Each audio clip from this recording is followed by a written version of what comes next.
नमस्कार। आज बात करेंगे एक ऐसी कंपनी की जो भारत की सुरक्षा और टेक्नोलॉजी दोनों की रीढ़ मानी जाती है। जी हाँ, हम बात कर रहे हैं भारत इलेक्ट्रॉनिक्स लिमिटेड की, जिसे हम सब बीईएल के नाम से जानते हैं। देखिए, ये तो हम सब जानते हैं कि देश की रक्षा के लिए बीईएल कितना जरूरी है। पर सवाल ये उठता है कि एक इन्वेस्टर के नजरिए से इसका स्टॉक कैसा दिखता है।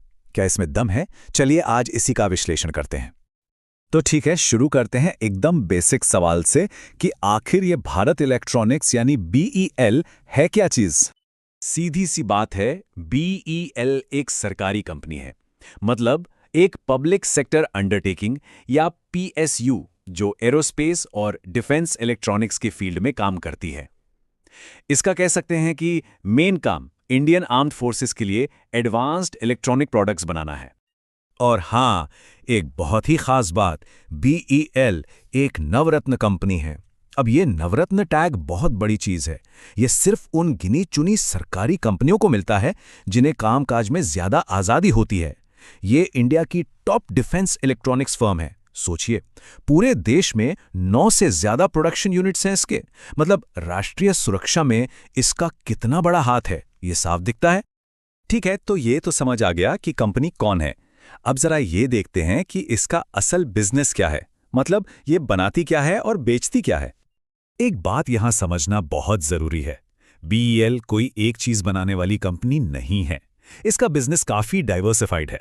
मतलब ये डिफेंस और सिविलियन दोनों ही सेक्टर्स में कई तरह के हाईटेक प्रोडक्ट्स बनाती है। और यही डाइवर्सिफिकेशन इसे स्टेबिलिटी और ग्रोथ की ताकत देता है। अब जरा इनकी कमाई पर नजर डालते हैं। इनकी रेवेन्यू का सबसे बड़ा हिस्सा, करीब 35%, रडार और फायर कंट्रोल सिस्टम से आता है। मतलब ये इनका मेन बिजनेस है। फिर 25% कम्युनिकेशन सिस्टम से और 20% इलेक्ट्रॉनिक वॉरफेयर और एवियोनिक्स से। और वो जो बाकी 20% है ना, उसमें आते हैं सिविलियन प्रोडक्ट्स, जैसे कि हमारी वोटिंग मशीनें यानी ईवीएम्स, और यहां तक कि मेट्रो के कुछ कंपोनेंट्स भी। तो ठीक है, बिजनेस तो समझ में आ गया। अब सवाल यह है कि कंपनी परफॉर्म कैसा कर रही है। चलिए इसके फंडामेंटल्स और टेक्निकल्स पर एक नजर डालते हैं। पहले बात करते हैं फंडामेंटल एनालिसिस की। देखिए, ये कुछ वैसा ही है जैसे कोई डॉक्टर किसी की सेहत की जांच करता है। इससे हम कंपनी की फाइनेंशियल हेल्थ और उसकी असली कीमत को समझने की कोशिश करते हैं। और अगर सेहत की बात करें तो इसका सबसे बड़ा सबूत है कंपनी की ऑर्डर बुक, जो 50,000 करोड़ रुपए से भी ज्यादा की है। जरा सोचिए, इसका मतलब क्या है। इसका मतलब है कि कंपनी के पास आने वाले कई सालों के लिए काम ही काम है, कमाई पक्की है। ये एक जबरदस्त साइन है। अच्छा, ये तो हो गई कंपनी के अंदर की मजबूती की बात। पर मार्केट इस स्टॉक को कैसे देख रहा है? यहां पर काम आता है टेक्निकल एनालिसिस, जिसमें हम सिर्फ स्टॉक के प्राइस मूवमेंट और मार्केट के सेंटिमेंट को देखते हैं। अगर पिछले एक साल को देखें तो स्टॉक ने 260 रुपए का हाई बनाया है और 110 रुपए का लो भी देखा है।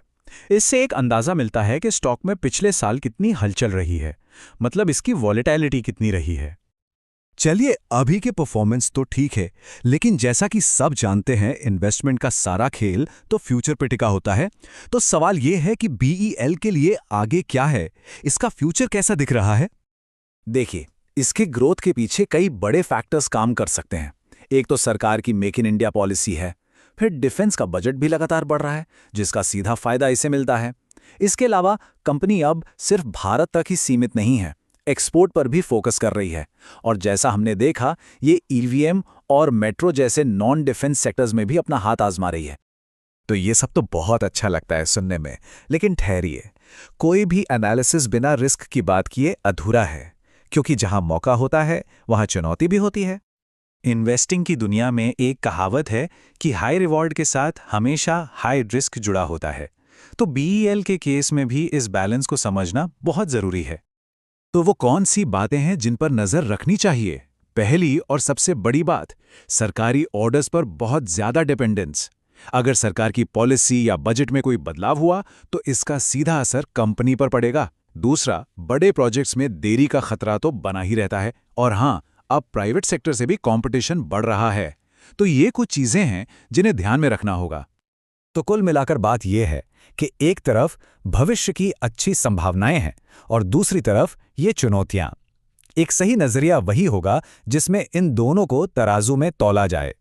तो आखिर में सवाल यही बचता है, BEL आज नई टेक्नोलॉजी और बढ़ते कंपटीशन के दौर से गुजर रही है, तो क्या इसका आने वाला कल इसकी शानदार विरासत जैसा ही दमदार होगा? ये एक बड़ा सवाल है जिस पर सोचने की जरूरत है।